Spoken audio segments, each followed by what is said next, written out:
I found this fungus in the park. Want to try some? Nothing could go wrong, right?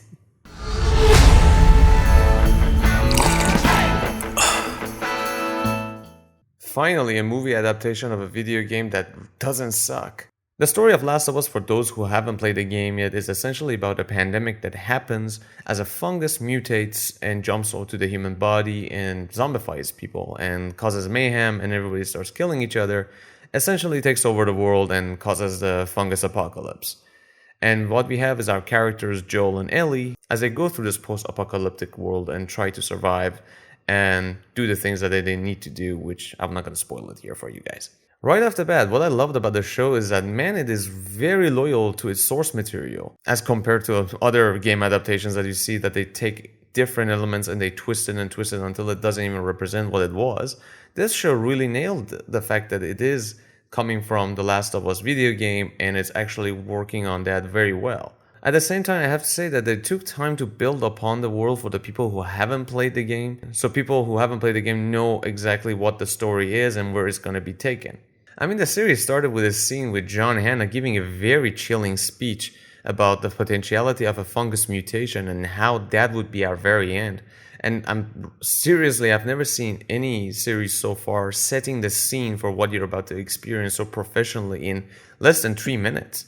Another thing that they did, which I think was fantastic, was the fact that they let you spend some time with Sarah, who's the daughter of Joel in the game, and allow you to actually see her as she goes about her daily life, which really made you feel invested in her as a character. So when she dies, it feels that much more real for you and it feels that much more deeper for you.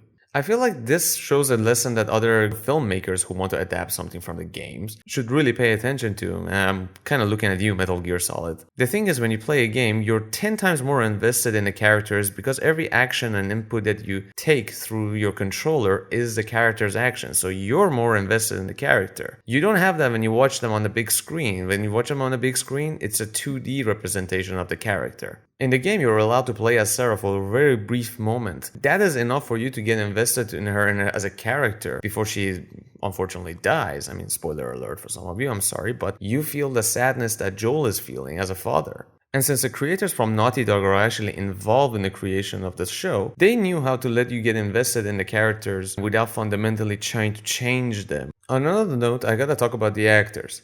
Pedro Pascal, man, really knocks it out of the park as Joel here. He really brings that rugged element that Joel has, followed with the pain of a grieving father. You can tell that he's been through some stuff, and you can tell that he has done things that he might not be proud of. And I gotta say, by the way, I was kind of rooting for Nikolai Coster-Waldau to land the role because I saw fan art about him. But Pedro Pascal, 10 out of 10, really did a good job. Didn't try to change up the character much. He's really sticking to the source material, which is fantastic.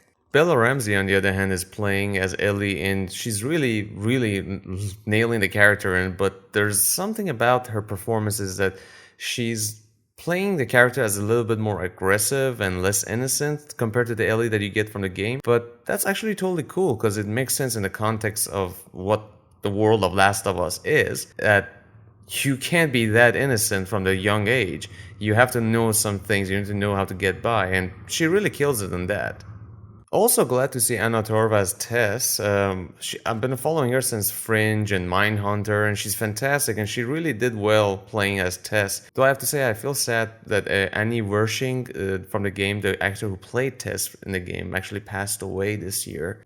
And also glad to see Anna Torv is really paying homage to the character of Tess, and glad that the showrunners are also actually expanding on the relationship that Tess and Joel had together in the show.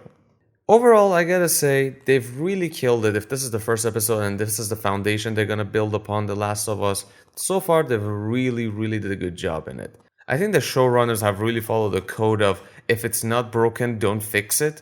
They've really tried it. They use the same music, same cinematography, same design, same atmosphere from the game, and they really bring it to life within the environment of the show. What's even better is that they give us a proper introduction to our characters from the get-go in this world and the dangers that they have to face on a daily basis within it, and make it really real for us.